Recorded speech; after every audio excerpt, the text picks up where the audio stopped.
things soften up a little bit, we'll see more of these homes that don't need as much work, even though I'm still gonna be in that, $400,000 price range, but I'm not having to dump extra cash on top of it. So that's what I'm seeing now, is they're hoping just more stuff hit the market, which it's starting to a little bit. So they're just kind of riding it out until they can find it. Because they just don't, they don't mind spending it, they just don't want to have to dump another 7,500 grand into it after that. Right. Which I'm not gonna begrudge them any of that. Yeah. A lot of those are downsizers. Interesting. So I have 4 downsizers that I'm working with right now. We only have one I just keep buyer. poking at them. Yeah, we just have one buyer who, I would say he's active, but he's not very active. He's a first time home buyer. He lives with his mom and dad in an awesome house, and so he's not quite ready to leave the awesome house to get a new house, but You go live in a lesser of a house. yeah. If you have to know what to cook for him. I appreciate your positive attitude, calling him an active buyer. He's He's waiting, he I said. think he's hibernating a little bit. Yeah, he's waiting for some more houses to hit the market is what he's saying, so, we're just touching base with him regularly, and then, yeah, we need to get back in touch with. But kind of taking people along I like how you describe it, people see it when it's over the hump. Like, so it's like hope, maybe that. There's like a psychological component to it as well as the practical, 100%. yeah. Yeah. I think psychological part maybe more than actual numbers, financial numbers.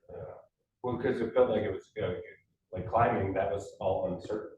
Yeah. Yeah, You know what I mean? It's like we went over, as soon as we went over, the uncertainty. People believe it's stop climbing. Yeah, okay, here's where we are, now it's reality. Yeah. So. Well, like, living in uncertainty is, right, it's Yeah. hard, like, we have to do it all the time, but Exactly. because I don't even know how many people know, like, what the actual number situation is until, somebody, and some people follow that and know, but a lot of people, I think it is just like, okay, interest rates are coming down and things feel more hopeful. Well, I know towards the end of the year, I was working with a lot of first-time home buyers, and the rates really aren't a thing to them. Like, No. Yeah, they're not, as long as, hey, you can get me done and I've got a product that makes sense, I'm ready to go. And like the last few were, and the last 3 I put in before the end of the year, we were under time guns on all 3 of them. Because I had 2 that their leases were ending on their apartments, and they had no desire to re-up because their lease payment jumped another $300 a month. And then I had one where his parents were relocating and he didn't want to leave his good job here and to follow them to Arizona. So we were like under a serious time gun because they put their house up. We were looking a little beforehand, but then all of a sudden, like, it became real to him, like, oh, mom and dad put their house up. Crap. I need to get up, out of Dodge. It's like stepbrothers. And then, everything came down to it. We were fighting that one too, because we were supposed to have a little bit of extra time, and then his parents decided to shorten their occupancy after.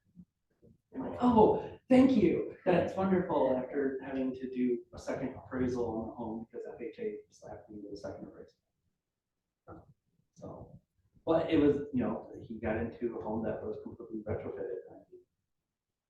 3-bedroom, 2-bath home that was originally a 3-bedroom, bath and a half that the sellers put 109 grand into after they bought it in Stockbridge, and I still picked it up for $249.9 on an acre, which is like rock star in Stockbridge. Yeah, for sure. So yeah, I mean, I think that there is a lot of just mindset to what's happening right now. Like whenever I'm talking to people, I'm like, and they ask me about how's the real estate market, and I'm like we saw the worst of it last year, right? And now it's with interest rates going down, we're starting to see a little bit more inventory. Like we're getting ready for a rocket ship year. It's kind of like the pent up COVID energy that stopped everything.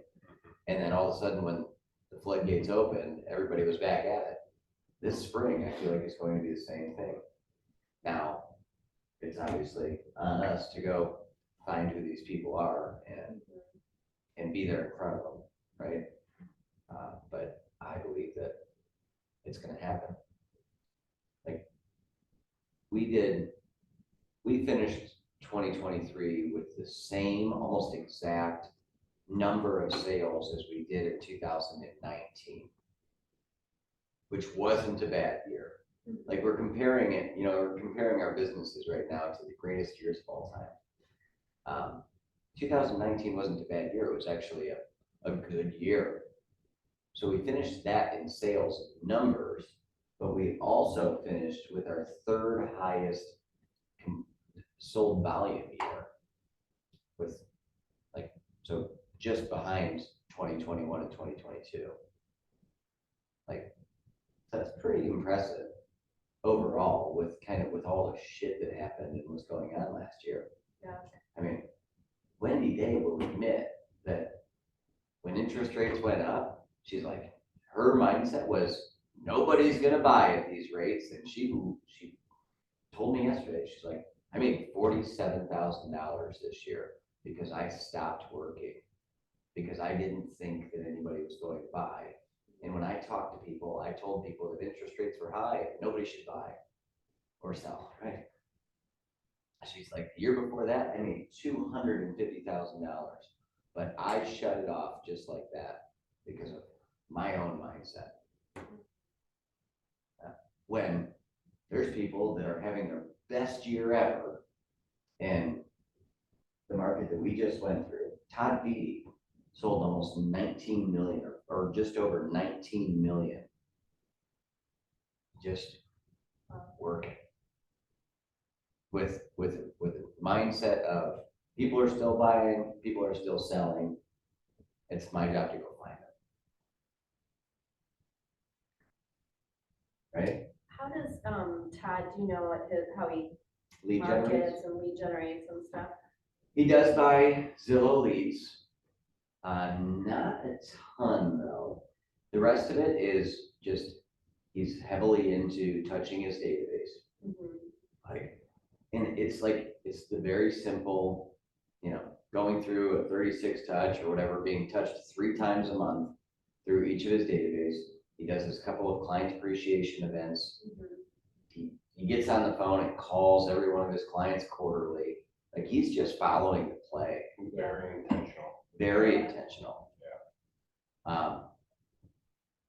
It's wild. I mean, and he told me the other day that he's running at 47% profit margin, which is good. Like, even like with buying leads, all the marketing that he does. I mean, net profit margin, 47%. Or maybe it was even higher than that. But it was wild. Awesome. Megan was sick the other day. But yeah, I really do believe that that's the market that we're going into. Ask an often topic question. Wide open. I think it's on. So Fowlerville. Talk to us about downtown Fowlerville. Like, what if we have a client looking to buy an old house there and be happy? And I don't know, I'm just like, it wasn't as fixed up as I thought it would be. I haven't been there that much. Yeah. It's not as fixed up as I thought it would be. Like Linden to me is like really like, oh, Linden's like. Yeah, Linden's kind of getting Kinda it. hip. I thought Fowlerville was on the way to that. I'm not really seeing that. Is it like, what do you think? No, Fowlerville, I mean, it's a great little town to live in. They've got cool events, but the downtown is, there's nothing magical about it. I mean, you're a handful of restaurants. Walmart is your claim to fame as far as grocery shopping is concerned. And that's not even in downtown. Yeah. But it's, it's a good school district. It's an easy community to get everywhere else to. I mean, 10, 15 minutes, depending on where you're in Fowlerville, you're in Howell and Tangier Outlet Mall. So it's easy access without living in a larger community. So you don't see it being an opportunity zone, like they're gonna, update the city at all, the city limits. Like you are all Main Street. Very much, yeah. There's And so many how- old houses there that could be, I Think thought probably more like- of them would be fixed up. When we really started looking, we're like, there really aren't that many that have been rehabbed. Right. I think it's It's just, an I think it's the next That's what I, phase, you know what I mean? I think if you get in there now, like you may have an opportunity in 10, 15 years. So if you want to get in there and start and go or invest, I think that's where that is, because it's just far enough away. Like when everyone's getting in their car and their car's driving into work, like then you don't mind that extra 15 minutes. Right. But like right now, I think it's just far enough, because like you go to Fowlerville and you work in Farmington, you know, or you get like to know the no air, like that's 40 minutes, you know, I mean, like it's like. It's going to happen sooner or later, right? When, remember Brighton used to be, you know, not nearly as busy. I lived in 78 is when we moved out here, so. So many people Nothing. moved out to Brighton to be in the country. Now Brighton's pretty full, like there's no more country, right? Yeah, Howell is going to be the next one to fill up, right? And the acreage is gonna be harder to come by and things like that.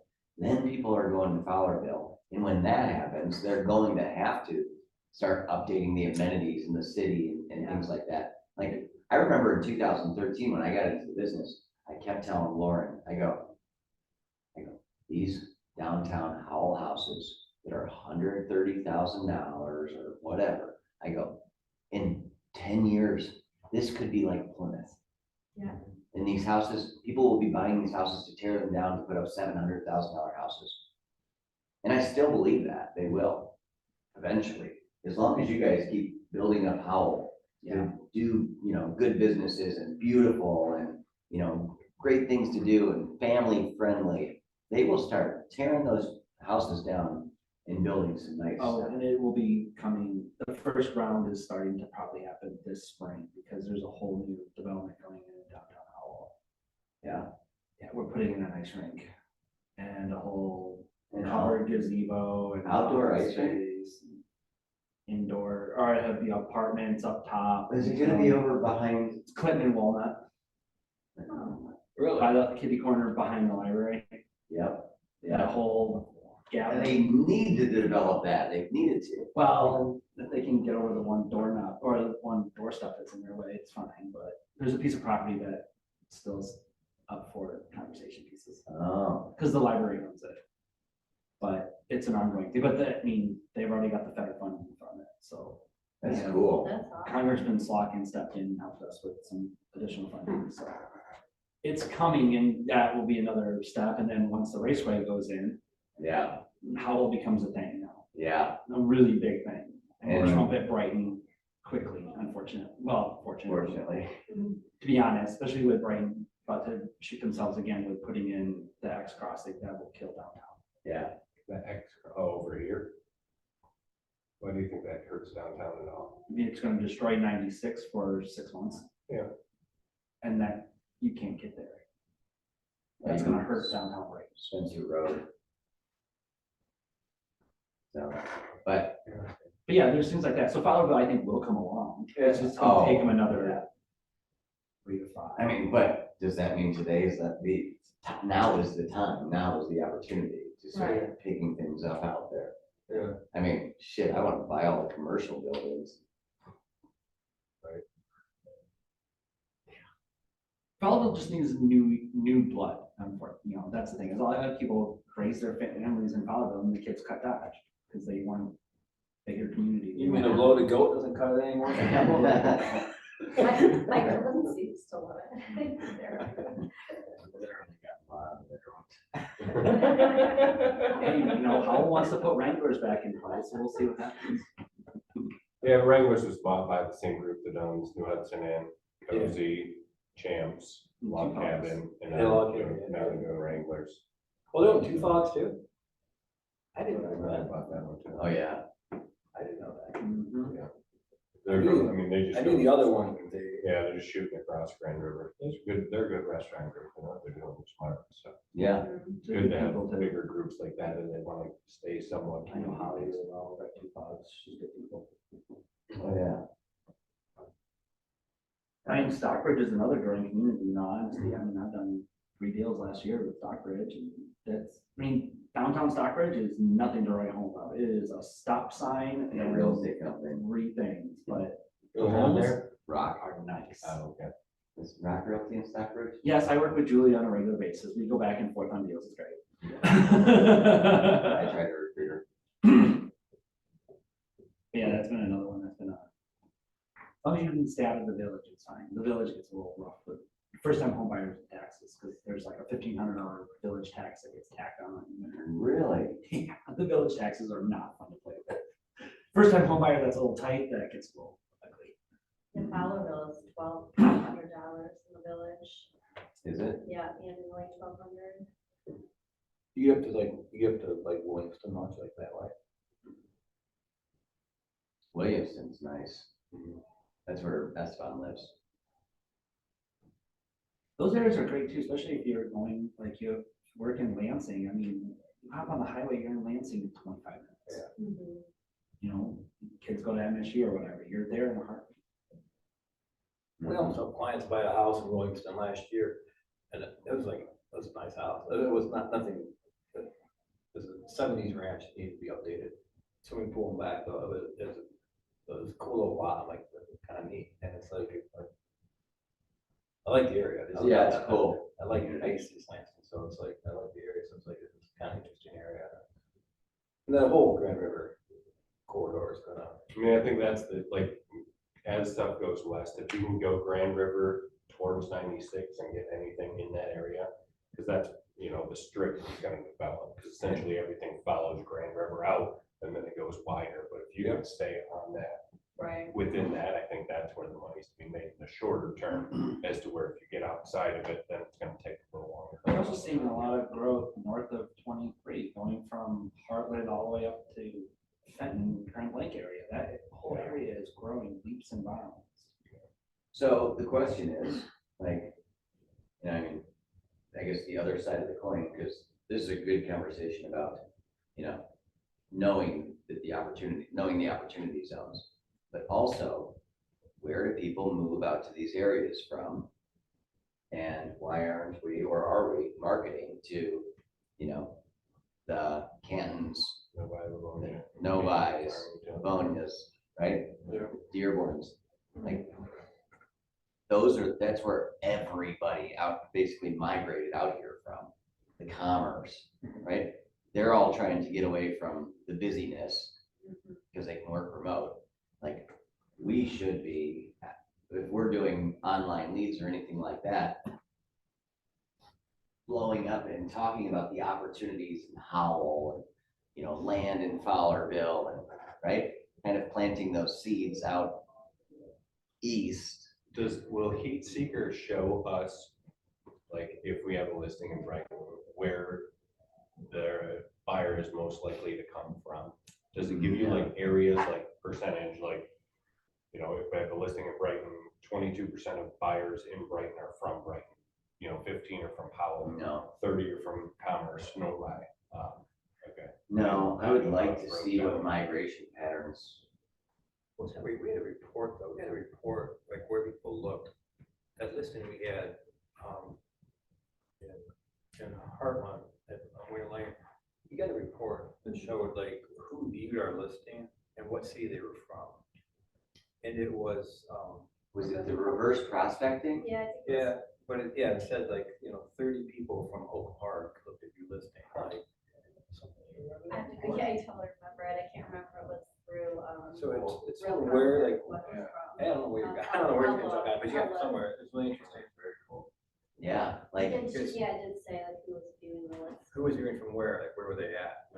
that's another one, you know, these Oak Park, Royal Oaks, you know, these kids that are turning into, you know, families that, you know, Yeah. got out of their party days and they're like, I just want to get into a slower pace. I know people like that have done that or that are doing that. Like, I honestly believe that's a strategy to market to these areas with, you know, Brighton happening, Howell happening, like, you know, something to be said for that. It's kind of Especially that it's just marketing the activities and like the new stuff that's coming to Howell for families, because the people are still young enough, they want stuff to do, you know? Yeah. They don't want to completely be isolated in the country. Like Right. that was us when we bought our house. We still wanted to like have walkability in Right. downtown, but we were coming from Novi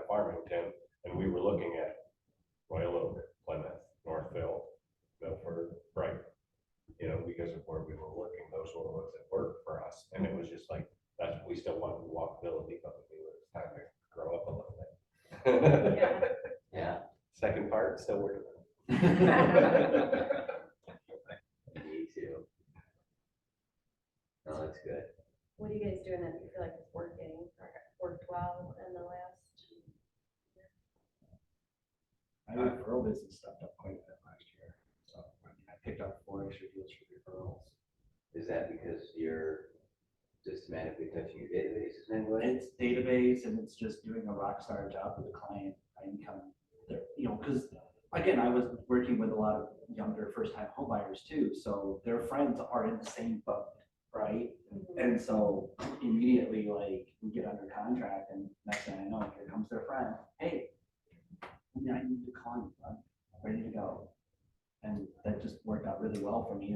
It's just because what I was doing for the client. Was that intentional, getting to new home buyers, or just kind of by chance did you fall into that, or how? It was a little bit by chance. It was a referral from, it was actually started off with a coworker that my wife works with. And then it just sparked from there. But I think that goes back to, and this is something that I'm focused on, is the integrity, the words, what I'm putting on the paper that I'm giving you when I'm doing my buyer or listing consultation, then, you know, my words are following that and my actions are following that. And as long as I have the integrity behind it and they know exactly how I'm gonna work with them, that's where I think like our referrals are coming from. Same thing, it's like, I have an action plan to set up so that, you know, my integrity is built into it, so you trust me. And once you trust me, then you're gonna trust to give, you know, a friend or family member to me, because I'm gonna take care of you and I'm gonna explain it. And that's where I think like, that's what we worked on a lot, and then we're trying to touch our database more. But I know that's a 12 to 18 month where you're really gonna start to feel it. And hopefully we're gonna, you know, feel that push this year. That's something we've been very intentional for about 11 months. You guys have been doing your newsletter now consistently for, I mean, how long now? Yeah, a couple of years. We do a newsletter monthly, and then our sphere is, you know, we do a good job of keeping in touch with our sphere as well. And calls, texts, messages. We did a Thanksgiving cookie giveaway, you know, just different ways to do that. That's really the vast majority of our business for sure. We've gone outside of our sphere a little bit, but not a lot. So we're kind of thinking, we have a, you know, it's actually like a 42 touch campaign in place right now. And then we're looking at how do we do ask for referrals. We have had referrals. I'd love to see more of that. And then how are we gonna get leads from outside of our sphere to How many people are in your database? I'm looking at the list right now, and we have like, it's around 300. That's good. Yeah, it's close to 300, and we do have most people's information. We're kind of filling in some gaps with that. We're on the formula for how much business should we be doing on that side of the database, and we're not there, so. It says about 18 transactions. Yeah, we're statistically. not there. Not last year, year before, we had like 15 or 16. Yeah. All right, So closed units last year, on average for people were down about 30%. Like, so across the board.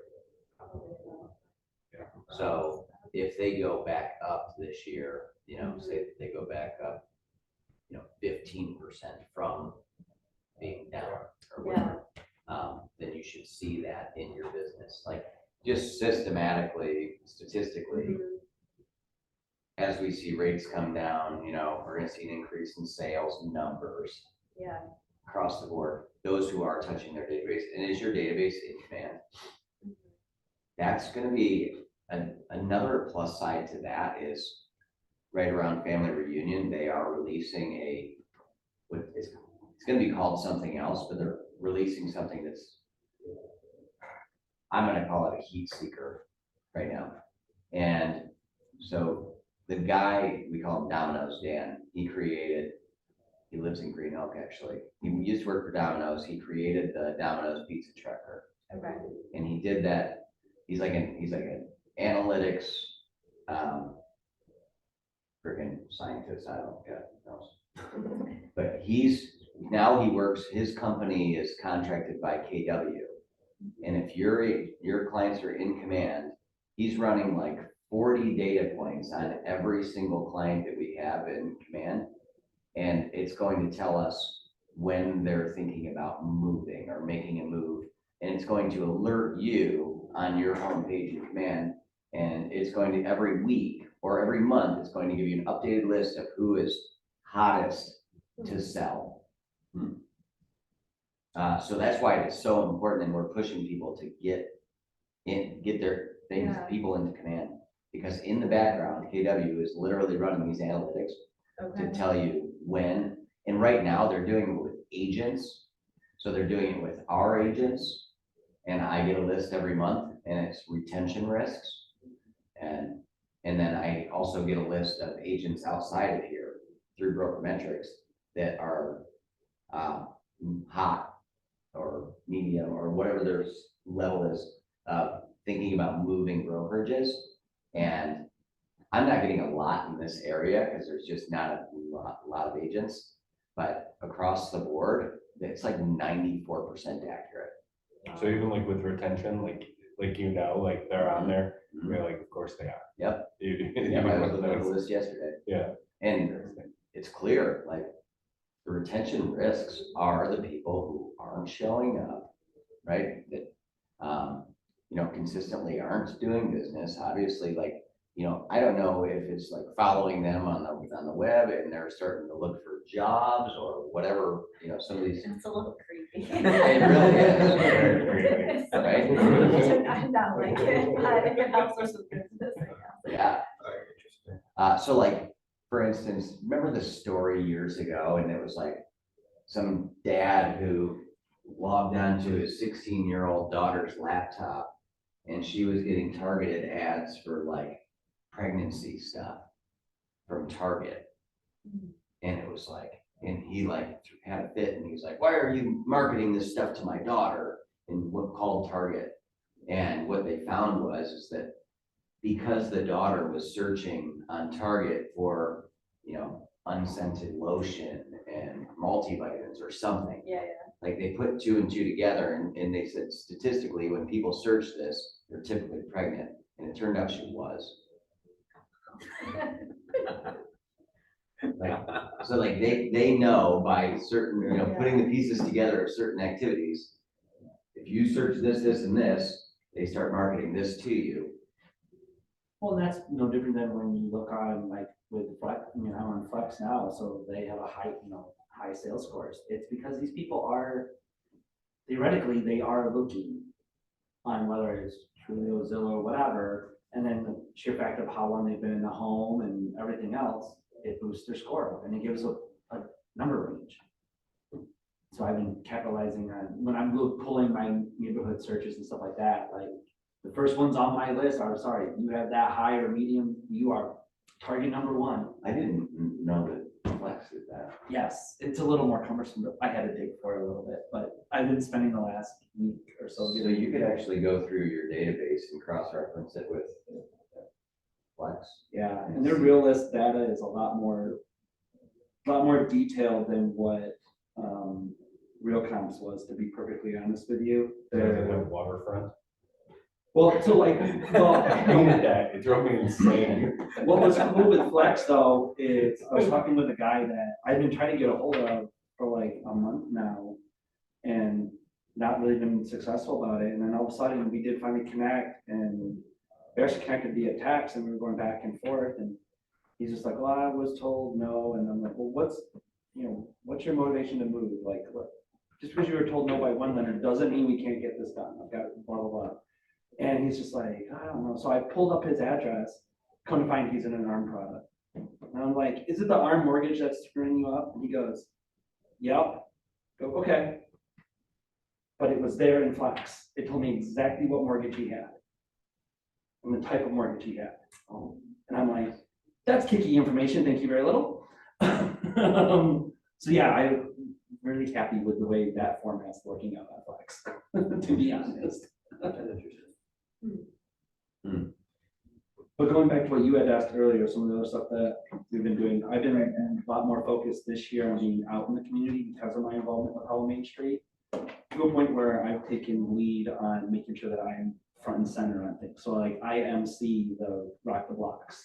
So the 300, 400 people that show up to this thing, they hear my voice from stage like 3 or 4 times that night, and they see me rolling around and I'm in full vivid gear when I do it. So I've been able to have conversations that way with people that I would have trained out, so that makes sense. But I've been making sure that I'm putting myself up front, more visible than just like We volunteer. were talking about that front and because center. with our kids are like all in their 20s now and they're out of state. So we've really kind of lost a little bit of being in the community without, but that was how we were more in the community, was with the sports and the schools and the kids and the families and all that. Kind of Julie Tucker is like, right. And we have to look at ways to get more intentional about just being out in the community again, now that we don't have that community with kids gone. So just joining in and. You're like, I need food. Yeah, and I think that's so key, like being able to be in a part of the community. I mean, look at like where Bowden built this one business around it. It's, raise your hand first, be up there, be present, be in front of everyone, as many people as you possibly can. Because then, just they know your name, they know your face. It's easier to open a conversation. For sure. You gain trust a lot easier because they know you're involved. So, my wife does that stuff at school. Me, not so much. I hide in the shadows. I know, yeah, sometimes I don't want to be around people that much, in front of people anymore, he's been for a while. Yeah, I take the handoffs. She just goes, talk to my husband, he knows this better. Well, she's been a great lead gen source for you. 100%, yeah. That's I awesome. mean, her relationships are half of our business this year. We would have had a terrible year if it wouldn't have been for her and a big commercial deal. We probably would have been, one of us would have been looking for another job just to get us through, but, she's got a couple more on too that we're working with. So, yeah, I mean, she's just good like that. Like, she goes to lunch with girlfriends, they sit around and talk. Like, she doesn't, if she came in here and had to do anything, it wouldn't be good. Like, it wouldn't be. She doesn't know that, and it's like, that's not her lane, and she knows it, and it's great because it works for her. Allows her to be mom at home, still be a real estate professional, but not really like do it on the surface and then pass them off to me. Scott knows this stuff way better than me. He's gonna be able to have that conversation with me. So, right now. I mean, I'm not trying to sell real estate right now, and inadvertently, the deals that I have done this last year have come from my gym. And it probably came from, I did sponsor the boxing ring at the gym. So like, everybody knows me as the real estate agent. And it's just kind of, like, if I actually pushed it harder, I could, like, that would be a good lead gen source for me. Like, I was sitting on the ground stretching for jiu-jitsu on Wednesday, and one of the dads is sitting on the bench talking to a couple that brought their kid in, and as soon as I sit down, Chris, he said, he goes, hey, weren't you guys just talking about selling your house? And I look up at Chris, he smiles at me, and he's like, yeah, he's like, we need to downsize, and he's like, this is your guy. I'm like, like, it was just, Yeah, awesome. yeah. But, so I mean, it's gonna be super important to have your database, like you guys have it on lockdown. I do believe that there will be more business coming out of it this year. And there might even be some extra pent up that didn't do things last year if you didn't hit your numbers, right? I believe that that's going to happen. Is all of your database on a good touch system? Yeah, I mean, I have pretty much 8% of the time. I don't have a very large database. I think mine's 150, 175, something like that. But it's getting larger. I'm needing to add more to it. But I start with make my initial calls and stuff like that, and then I feed them in. So I've got another round that needs to get added here this weekend. So slowly but surely getting everybody up on where they need to be, but it's just, my thing is just, I'd rather be out with people, I like that. I mean, I do, don't get me wrong, I'm not Your afraid of database making is phone calls. surprisingly small for how many people you know. I know. Do you, I'm not awesome about getting their contact information. I see them often enough in regular conversations, and that's my downside. You need to do like a giveaway or something I to need get to all go- of their information. Like, I I need a better guarantee you have version more to- than 150 people on your phone. I don't even know how many. I don't think it's 100. I think it's very small. you don't I don't call people. I talk to people in person. I'm a people person. I'm an out guy. I have weird little tiny conversations that are like in passing conversations. I'm not a people person either, but I am a people person. That's the thing is I just don't always get like, I And need to be there's a like, difference when you're hi, face I to need face. here's my phone. Go put your stuff in here. I mean, that sort of seems like something that you would do right up your alley with how you like to sell. Give me your number. If I need someone to give me the, and I'll go sell the crap out of it. My speed. Yeah, I mean, I think there's a completely different sales approach to people that are comfortable belly to belly as opposed to people on the phone. You know, I mean, belly to belly for me is like the easiest thing in the world, like talking to people in a conversation.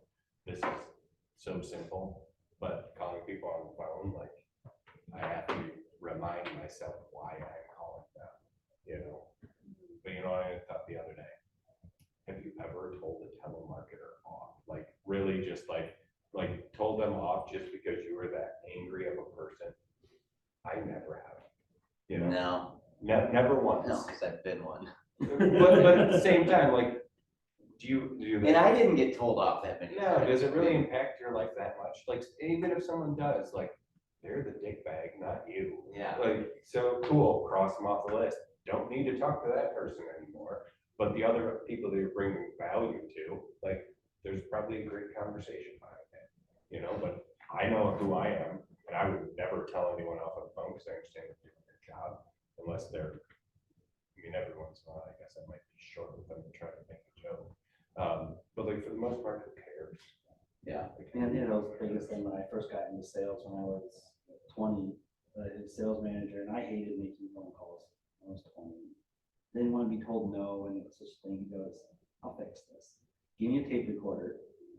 And he goes, just listen to it. And it was his voice going, no, no, no, no, no, no.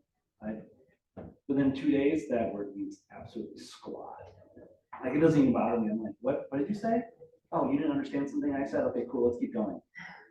And just blows through now.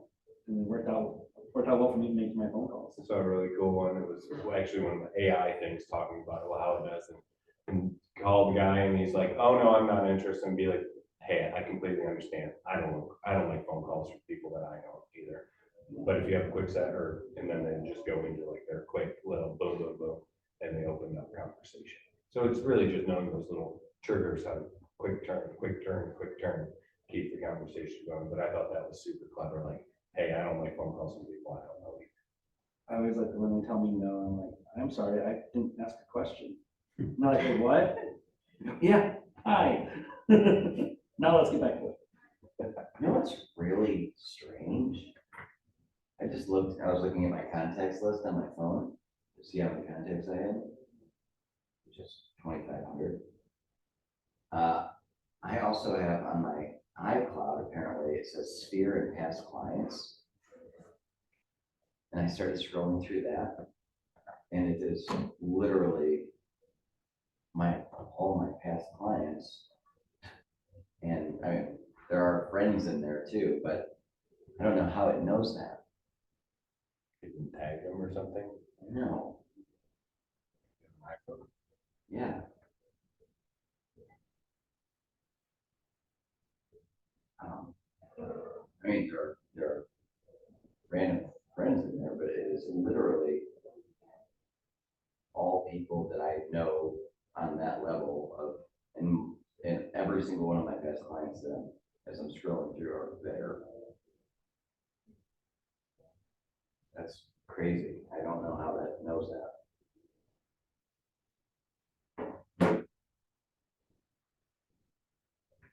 this is all starting to make me think like, I need to get mine. I have 1,700 people in my database Wow. that I don't have on a 36 touch that I could just be referring people, like you guys.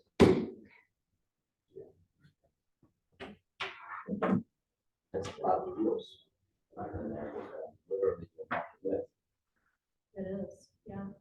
100 and- So this. You know, we had a discussion, no, I had this discussion yesterday. Yeah. I struggle a little with like calling, like it's like phone calling, texting, difference between you and those two things, and then like Facebook stuff. And like messaging, I don't know, like just like, because like a lot of people of my contacts are like from school, they're all working during the day. So they're working during the day, and so calling them, they're not gonna pick up. And I know that, I could text them, and we can have text back and forth. Yeah. And so like, is that like, I guess, 'cause I'm not a favorite, making phone calls is not my favorite thing to do either. And so I always struggle, am I like copying out and saying, I'm just gonna text them as opposed to doing that? So, Well, we do get But more we interaction. have interaction, we have People, back it and seems forth. like. It depends on what you're texting. Like, that was a big thing when we were doing 72 Soul at the beginning of last year. Like, there was a whole text message script around it and what you say and prompts that two-way conversation. And that's how, I mean, a lot of my contacts on the first of the year, I never talked to these people on the phone. It was pure text messages because they were responding back. And it was good. I mean, the stuff that we were given, I still use it. I always use the example of my car salesman. Like, I know you guys have a car salesman that stays in touch with you, right? And follows up, right? Yeah. Does a good job. And that's your person that you go back to. Mhm. My car salesman doesn't. So like when I go to buy my next car, I mean, I'm not necessarily going back to him. I'm going to the dealership that has the car that I want. But my financial guy, he calls me and follows up.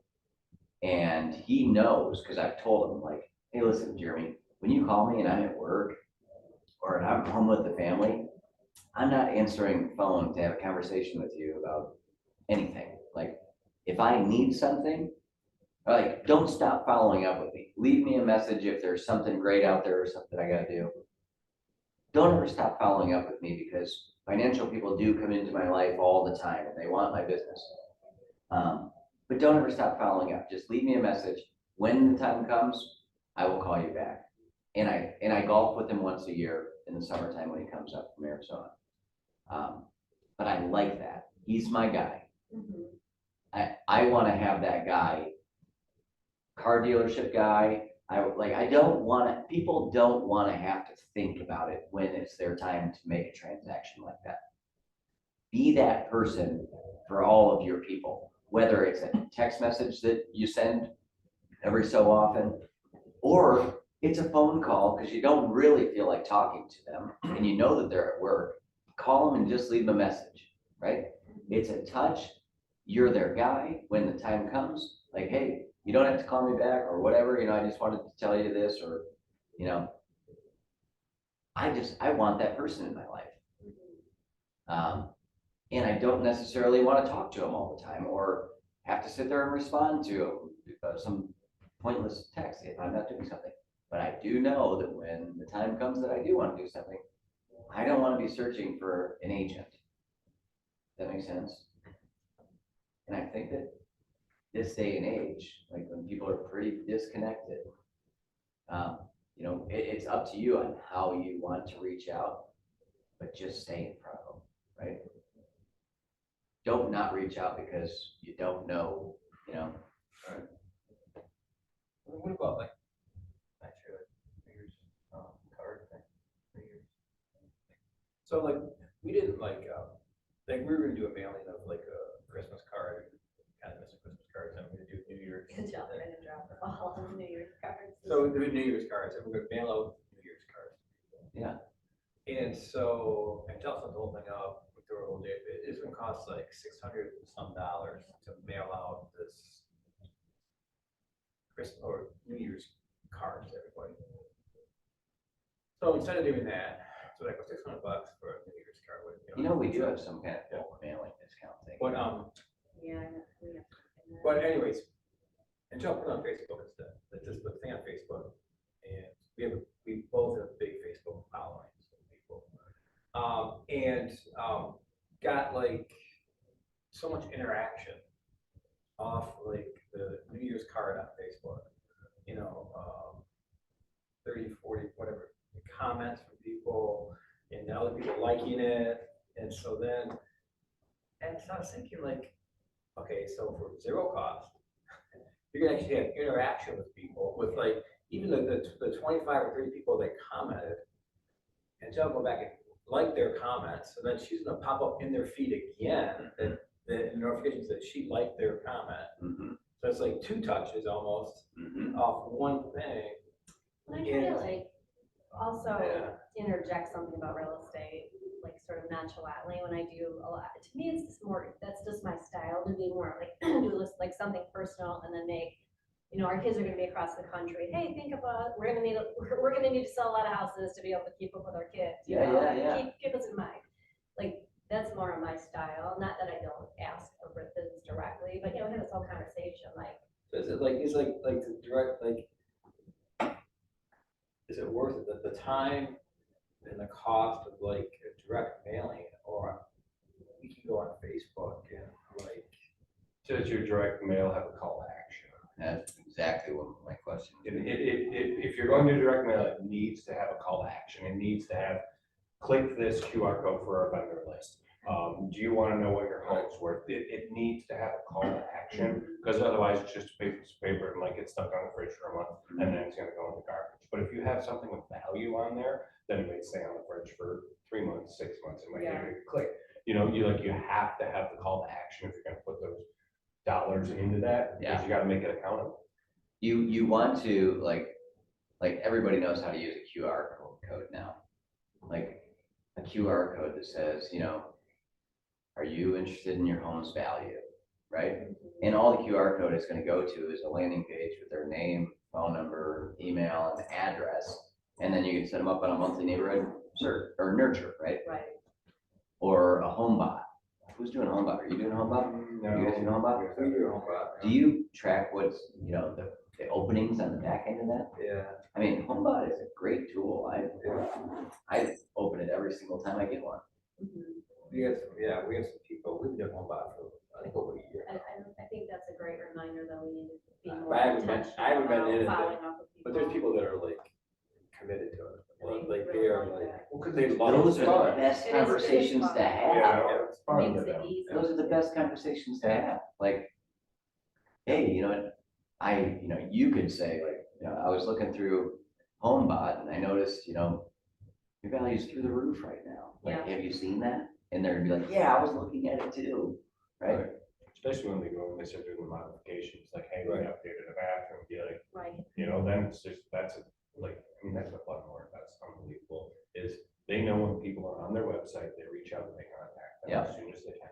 That's their strategy, is when people are active on stuff that you're spending money on, Their agents are calling. when they call.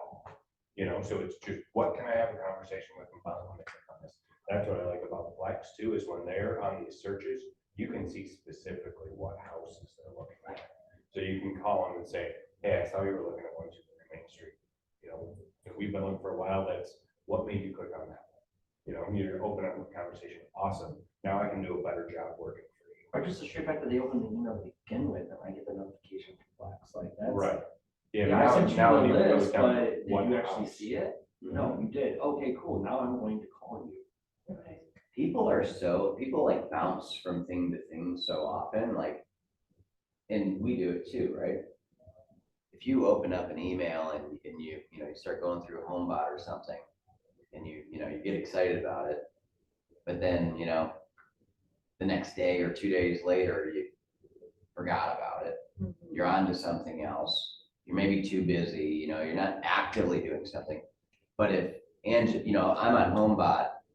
And then 2 days later, I forget about it, but then Angel calls me and reminds me of it, like, it might be like, yes, you know what, I was just looking at that, and I am kind of interested in doing it, right? Right. Cool, let's grab coffee.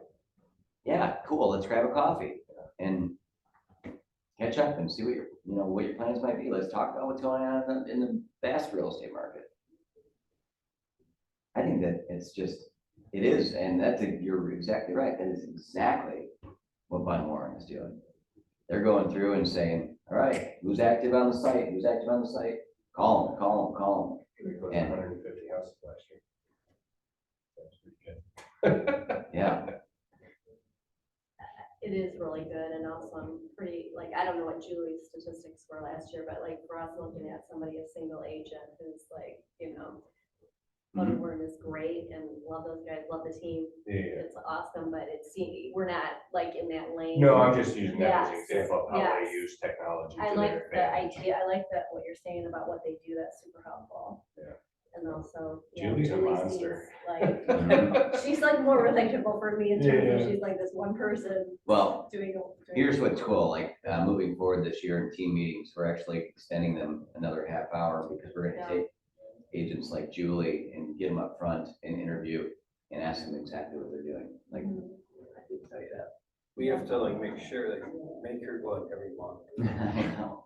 I'm sad. She is, We- I mean, I don't know, I Or mean, Kate. we joke around all the time about that bike sale time. If the two of us could just be Julie Tucker, we'd be okay. or Katie Leader. Or Yeah, Katie right, Leader, yes. Yeah. And we could like, we could make it if we could just do what, if the two of us could do what they do, I know. like, And Julie still has kids going to sports and like just Yeah. running as mom, like, and I think she's all by She herself. did as far as say a Yeah. year or two ago, like, yeah, it was a little too insane for her at times, but. Well, the year she did like 13 million of business, something like that. yeah, She did 38 deals that year. I think she did 38 now.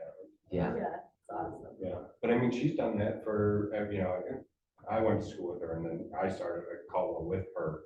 She actually, between her and Dominic, they dragged me over here. And it's just amazing to see her, but she does it, how she does it, you know, because it is sphere. Yeah, yeah. It's just everyone she knows and she's present in everything she does. She's very present, like, you know, she's there. And she does obviously a great business because of it. Yeah. You know, it's wild. Mhm. It's some of the, you know, that's some stuff with our school and with stuff, you know, Yeah. because you see that is an opportunity where you gotta take advantage of it, you gotta step up and be in front of people. Yeah. So, you know, having little kids and establishing yourself in that group as the go-to, you know, as her kids have gotten older, like, she's obviously seen, you know, the circle get bigger. Yeah. How are you, Vic? How's your pipeline coming now that rates are making some moves? Okay, fair, you know, and I actually did my business plan,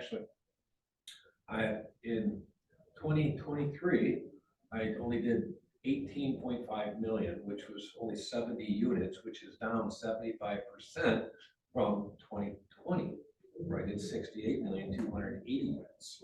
So. Was that your best year? Well, 2020, yeah, of course, pandemic year. You know, I think that was everybody's best year.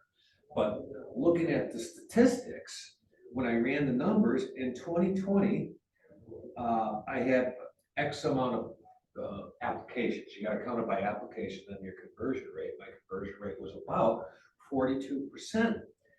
In 2022, it fell down to 34%. In 2023, my conversion rate fell down to 25%.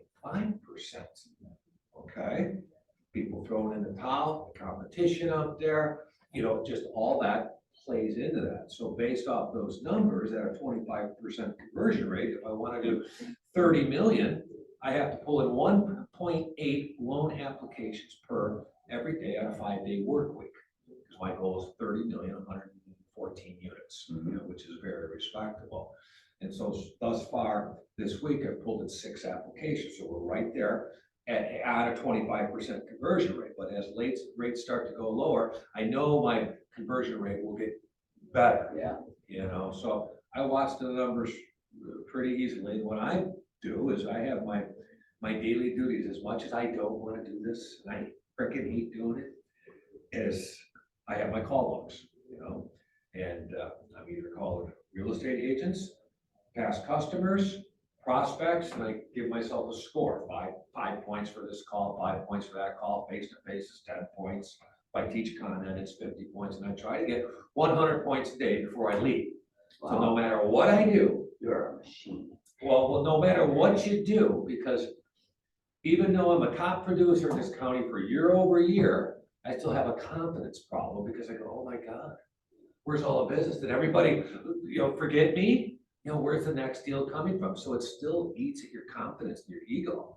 It really does, as tough as it is. So when I at least do that 100 points a day thing, 5 days a week, I wake up and know, or I go to bed knowing I did every freaking thing I can do. I can't pull a deal out of them, but I'm in contact and just play the numbers game. Yeah. So I'm in a good space.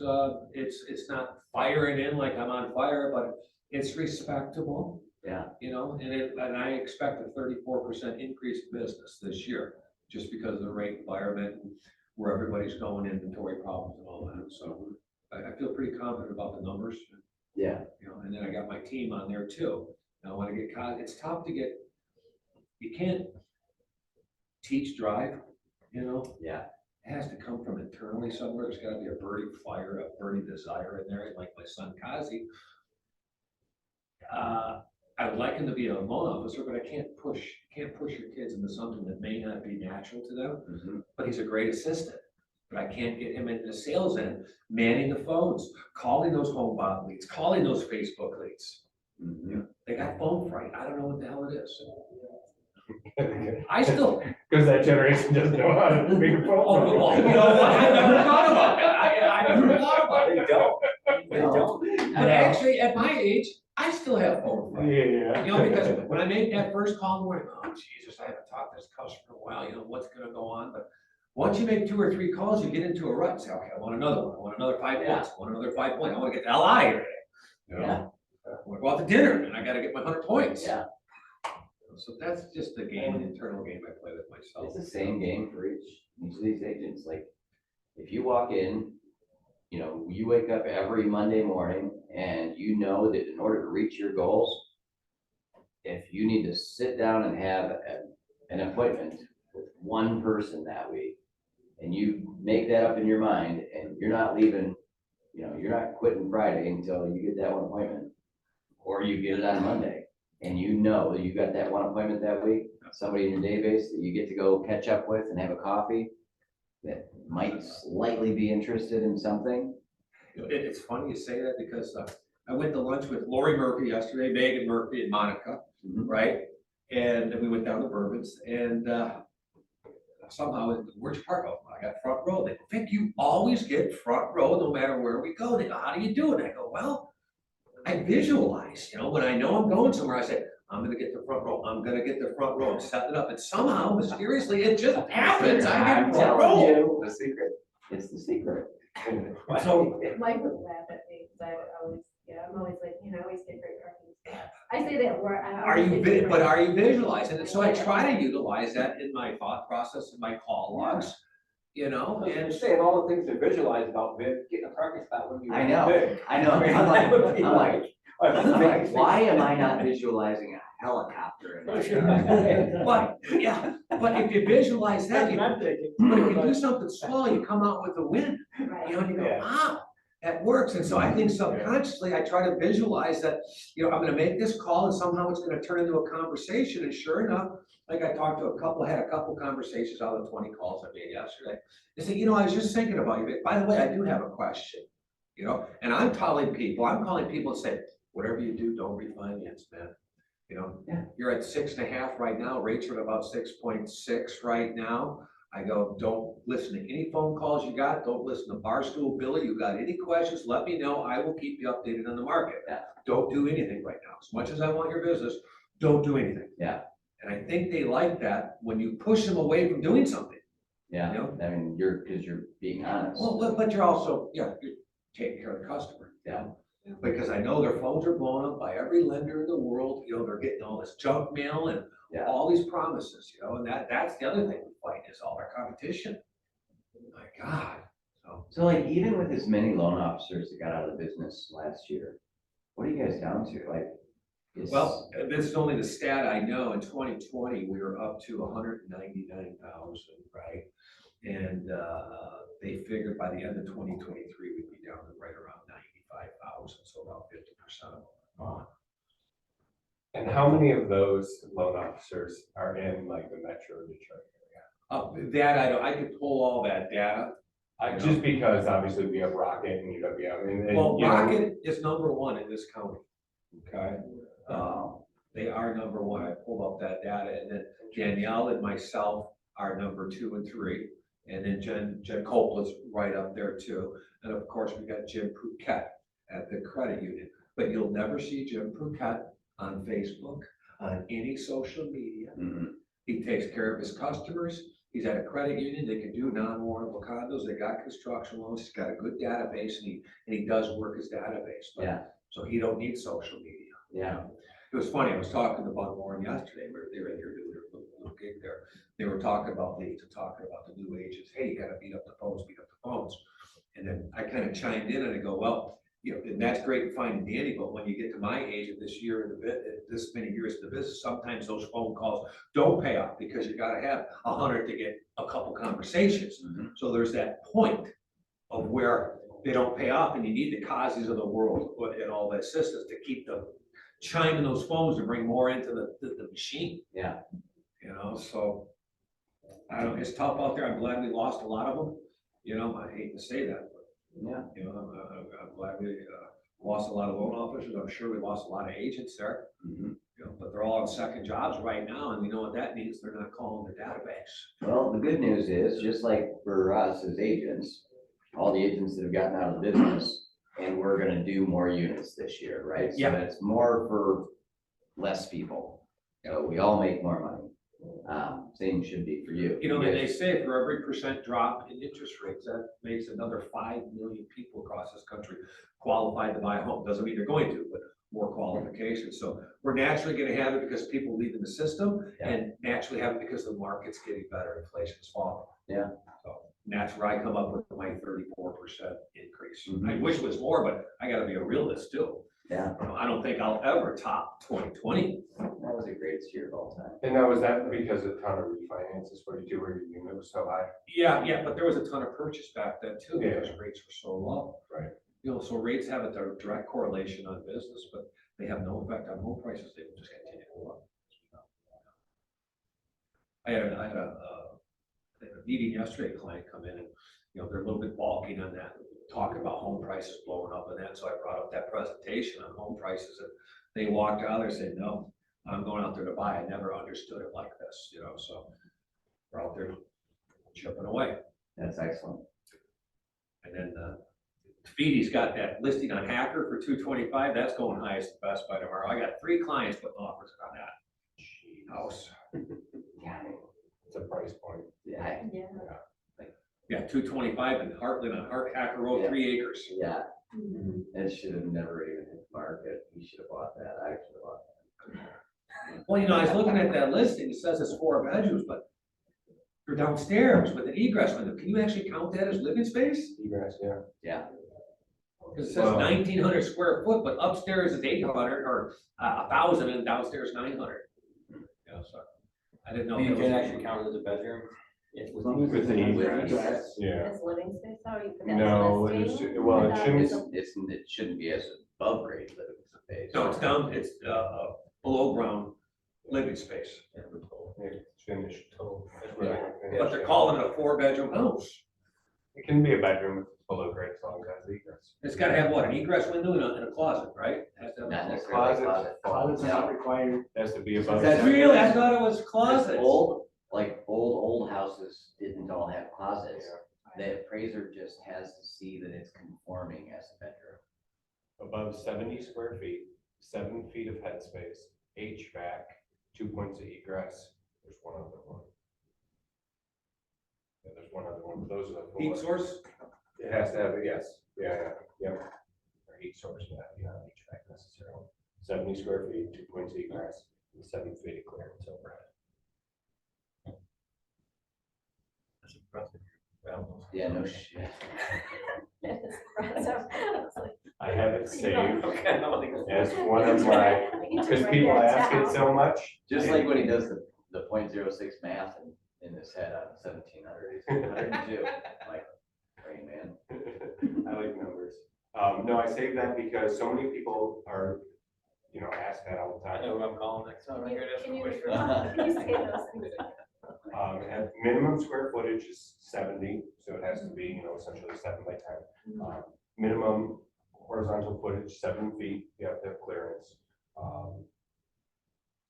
2 points of egress, and 2 points egress, so the door, the window. Door and a window. You said Oh. heating. yeah, you have to have heating element, and then a minimum window size of 5.7 square feet. So the egress window has to be of I think that's for, so a 200-pound fireman can get through there with equipment on, it has to be big enough. That's all that makes sense. Yeah, because that's cool. People always say that kind of stuff. Like sometimes you'll end up in an old house and there won't be a heat source up there and it's listed as like a 4 or 2, but realistically it's a 2-bedroom house because you get upstairs and there's nothing coming in. Yeah. They don't have baseboards, they don't have HVAC, and it's like, this is technically a 2-bedroom house. I'm gonna tell you that right now. Well, Mike, we closed that deal up north with no bathrooms, right? Yeah. You, that We sold that was it. the miracle. Well, we bought this property up north at West Branch. It had an outhouse. And a nice outhouse, though. You never saw it, but it was a nice outhouse. But it was a old hunting thing. These people bought it for their family. And the main cabin was probably 600 square feet. It had a toilet. It had no stove in it though. And they had they put in a little system for with a big barrel in the ground for like a sewage to go into this thing from the bathroom in the house. And the bedroom was outside? And then there's another cabin and other separate bedrooms and cabins. They had electricity at these different cabins. And then I had a garage, a big garage that was heated and it concrete floor in it. And then that's all they had. And it's $125,000. And it was on a private road with On no a private road. of maintenance agreement recorded. You really worked a miracle on getting that I'm one like- approved. I'm big, we're gonna buy this house and we're gonna finance it. And the first appraiser that came out, Denied it. she took like 3 weeks. And she said, there are no comps. There are no way we can get any value, say the value of this property. She took like 3 weeks to say this. So now we have to get extensions, all this stuff, to back this up. And then, so we got a new appraiser. And within like 3 days it appraised. You just do land plus structure. Like, Yeah, God, it's not yeah. that hard, right? But there was like, Right. but Well, yeah, no, that's the problem, because you can buy vacant land. Right, you can go buy a structure, but you can't, vacant land with a structure on it, those are hard to finance. Like, it's like land with a barn on it. Yeah. It's like you talk to James Cole, he goes, I don't even wanna talk about the barn, don't even put value with the building on it. But then we had the private road agreement with no maintenance agreement. Right, recorded it. But then I come to find out learn something new. Fannie Mae requires a private road maintenance agreement, that is recorded with the title company. However, Freddie Mac does not require that. They only require a recorded easement, which we had a recorded easement on there. So we got through that. Yeah, so Oh, man. that's kind of interesting. I actually left him a message yesterday on my calls. That was Latin dressing, wasn't it? yeah, And then, yeah, I did. And then his brother, or cousin. Yep. All right.